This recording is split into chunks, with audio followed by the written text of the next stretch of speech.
John Portman, the architect and developer who revolutionized hotel designs with soaring futuristic atriums, built commercial towers that revitalized the downtowns of decaying post-war American cities and transformed Asian skylines from Shanghai to Mumbai, died on Friday in Atlanta.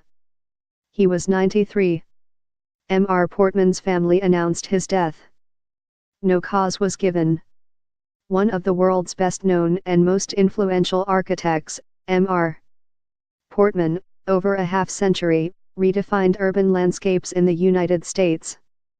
He built the Peachtree Center in Atlanta, the Embarcadero Center in San Francisco, the Renaissance Center in Detroit, and scores of hotel, office, and retail complexes in New York, Los Angeles, Chicago, Houston, Fort Worth, San Diego, and other cities. His buildings often evoked oohs and ahs from the public, but were not always a hit with critics, who called them concrete islands, self-contained cities within cities serving their patrons yet insular, even forbidding to outsiders.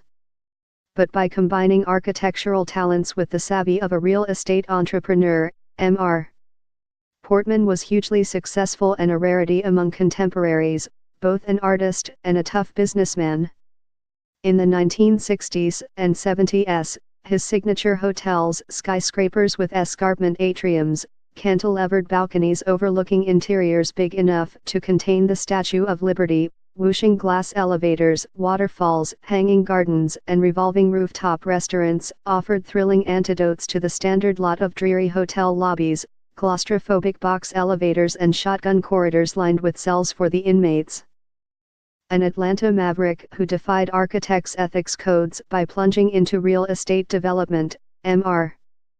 Portman, who had no money to start with, made and lost millions of dollars co-financing many of his own projects.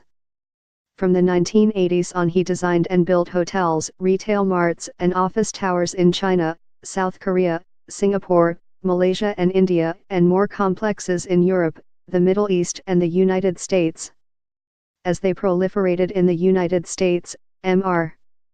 Portman's atrium hotels, many built for the Hyatt Corporation, were widely imitated by other architects who sought to capitalize on the dizzying exhilaration, some called it terror, of patrons soaring 50 stories in a Buck Rogers glass capsule, or dining under the stars as the city moved in a circle with the galactic night.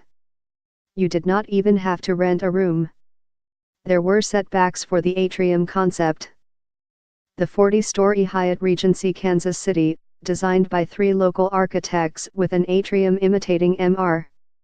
Portman's, was the scene of a collapse of 2 aerial walkways in 1981 during a dance competition in the lobby.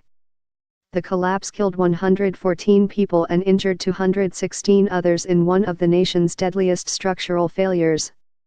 By the late 1980s, with atriums in the Westin Bonaventure in Los Angeles, the Hyatt Regency in San Francisco, the Marriott Marquis in New York, and dozens of others, the design was so common that some motels had what passed for atriums.